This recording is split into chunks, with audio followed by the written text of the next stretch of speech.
देवी सती दक्ष प्रजापति की पुत्री थी और भगवान शिव की पहली पत्नी। देवी सती ने अपने पिता दक्ष प्रजापति के यज्ञ में कूदकर अपने प्राणों का त्याग कर दिया था। ये बातें तो सभी जानते हैं, लेकिन देवी पुराण में इस प्रसंग के बारे में और भी रोचक बातें बताई गई हैं। देवी पुराण के अनुसार जब सती के पिता दक्ष प्रजापति ने यज्ञ का आयोजन किया तो उसमें अपनी पुत्री सती और दामाद भगवान शिव को निमंत्रित नहीं किया। यज्ञ के बारे में जानकर सती बिना निमंत्रण ही पिता के यज्ञ में जाने की जिद करने लगी। तब भगवान महादेव ने सती से कहा कि किसी भी शुभ कार्य में बिना बुलाए जाना और मृत्यु, ये दोनों ही एक समान हैं।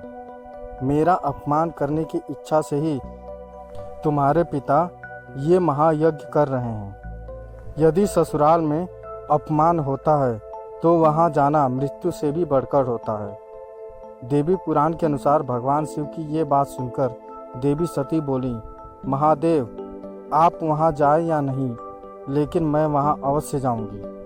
पिता के घर में महायज्ञ के महोत्सव का समाचार सुनकर कोई कन्या धैर्य रखकर अपने घर में कैसे रह सकती है।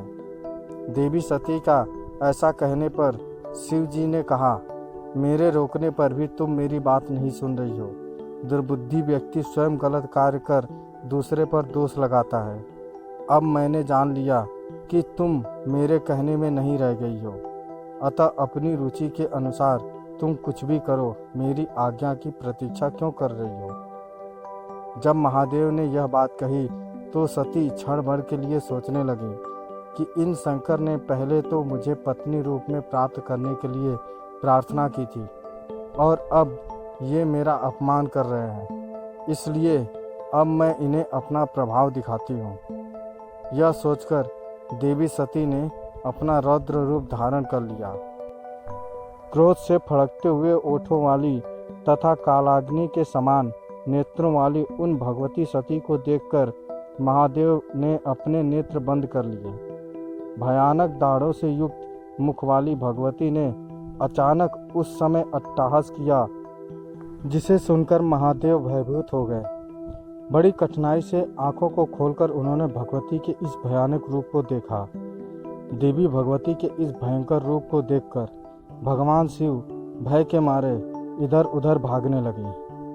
शिव को दौड़ते हुए देख देवी सती ने कहा, डरो मत, डरो मत।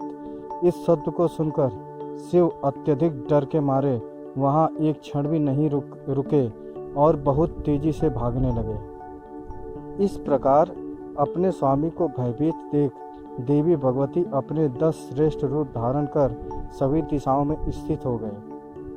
महादेव जिस ओर भी भागते उस दिशा में वे भयंकर रूप वाली भगवती को ही देखते थे। तब भगवान शिव ने अपनी आंखें बंद कर ली और वहीं ठहर गए। जब भगवान शिव ने अपनी आंखें खोली तो उन्होंने अपने सामने भगवती काली को देखा। तब उन्होंने कहा, श्याम वर्ण वाली आप कौन हैं और मेरी प्राण प्रिया सती कहाँ चली गई। तब देवी काली बोली, क्या अपने सामने स्थित मुझ सती को आप नहीं देख रहे हैं। ये जो अलग अलग दिशाओं में स्थित है ये मेरी ही रूप हैं। इनके नाम काली, तारा, लोकेशी, कमला, भुवनेश्वरी, छिन्नमस्ता, ओड़सी, त्रिपुर सुंदरी, बगलामुखी, धूमावती और मातंगी हैं। देवी सती के ये वचन सुनकर शिवजी बोले, मैं आपको पूर्ण तथा परा प्रकृति के रूप में जान गया हूँ, अतः अज्ञानवश आपको न जानते हुए मैंने जो कुछ कहा उसे क्षमा करें। ऐसा कहने पर देवी सती का क्रोध शांत हुआ और उन्होंने महादेव से कहा, यदि मेरे पिता दक्ष के यज्ञ में आपका अपमान हुआ तो मैं उस यज्ञ को पूर्ण नहीं होने दूंगी। ऐसा कहकर देवी सती अपने पिता के यज्ञ में चली गई। दोस्तों, देवी सती और महादेव की ये कहानी आपको कैसी लगी हमें कमेंट करके ज़रूर बताएं। अगर अच्छी लगी तो शेयर करें, सब्सक्राइब करें और लाइक करें। धन्यवाद।